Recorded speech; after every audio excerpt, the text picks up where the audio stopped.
Well, there's a documentary, if you haven't seen it, on Netflix called Mr. McMahon about the creator and owner of the WWF and then WWE, Vince McMahon. I love a documentary that pulls back the curtain on something that you are very familiar with, but has an underbelly or has some like history or dark side of it. Like, as somebody who was on a reality show where people are like, wow, what a beautiful house. And I know they stopped painting halfway up the wall and all the screws are halfway screwed in. Like, I'm not kidding. That was what the real world house was like. And everybody's like, that's a beautiful house. I'm like, it's not even finished. It's a facade. All of the actors, all the participants are taking part in this agreed upon like narrative that is going to look very real. They're going to lean into their roles. And they blur the line between like reality and fiction. And so much so that the audience believes that this is real. And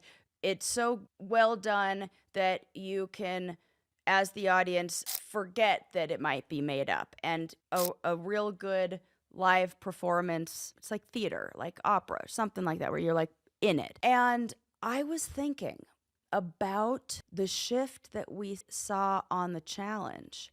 And are there people who are doing this and I was just the dummy who wasn't aware that we were doing this? I don't think you're a dummy, but I think you were a pawn. Yeah, maybe a pawn. Yeah. There were a lot of similarities with the challenge and our experiences to this wrestling scenario.